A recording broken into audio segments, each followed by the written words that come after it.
Artist,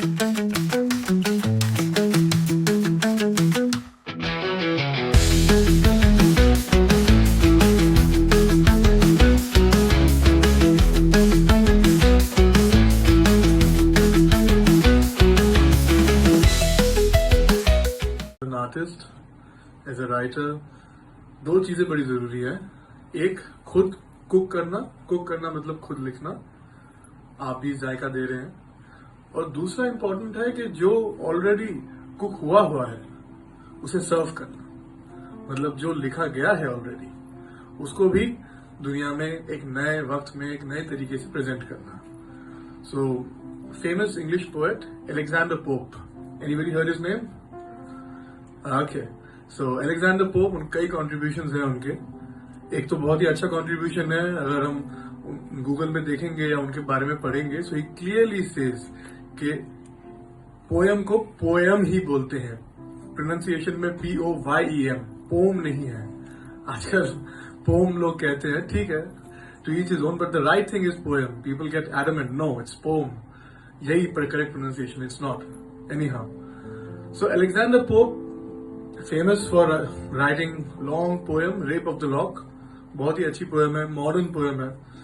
but सबसे ज्यादा famous वो एक सेइंग के लिए है, अपने एक वाक्य के लिए। Anybody, any guesses? एक कोट है उनका, बहुत फेमस है।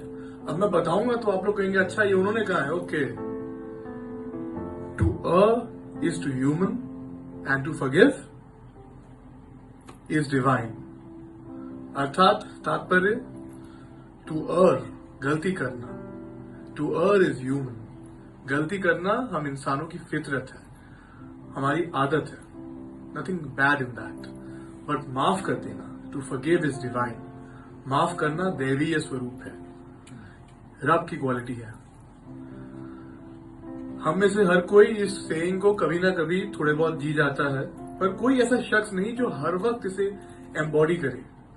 पर एक ऐसी चीज जरूर है जो हर वक्त दूसरे की गलती माफ कर देती है, दूसरे की गलती को मिटाने में हेल्प करती है, दूसरे की इज्जत रखती है। Any guesses? टिश्यू पेपर हमेशा आपकी गलतियां मिटाती है।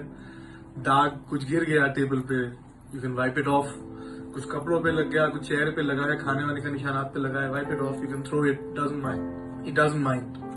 सो मेरा मानना यह है कि जो टिश्यू है वो एक बहुत बड़ा पोएट है। टिश्यू की बहुत बड़ी अहमियत है इस दुनिया में, शांति रखने में, संतुलन बना के रखने के लिए। सो कैसे है वो आप लोगों को मैं सुनाना चाहता हूं अपनी पोएम के साथ, no tissue big issue. So it's a fun poem and I think you'll be with me. If only the entire world had a piece of tissue. काश पूरे दुनिया में हर किसी के पास एक, ये वाला टिश्यू तो है ही जो फिजिकल फॉर्म में है, नैपकिन, बट एक मेटाफर के फॉर्म में टिश्यू सबके मन में होना चाहिए। If only the entire world had a piece of tissue, I'm quite sure then there wouldn't be much of an issue. A tissue for the tears. अगर हमारे जो टीयर्स हैं उनका कोई एक सच्चा हमसफर है तो वो टिश्यू या रुमाली है, वही है जो आपके आंखों के पानी का खबर रखते हैं, ऐसा सौमित्र चट्टोपाध्याय कहते हैं अपने फेमस पोएम में। So a tissue for the tears, a tissue to wipe the mouth, goes good with etiquettes and wiping things south, can be folded easily and disposed of with ease, better than a handkerchief, not much of a tease. रुमाल जो है वो guilt की तरह है, आपको साथ लिए घूमना पड़ता है। अब वो गंदा हो गया, गिल्ट की तरह है, उसको लिए it's like an albatross. But tissue जो है सही मायने में आपका साथी है, साफ किया, throw it. So can be folded easily and disposed of with ease, better than a handkerchief, not much of a tease, can also be used for writing poems. अब म्यूज है, माँ सरस्वती है, जो भी आपकी इंस्पिरेशन में म्यूज है, कभी भी म्यूज इंस्पिरेशन आ सकता है, तो टिश्यू पे आप लिख लीजिए। और भी काम है टिश्यू के।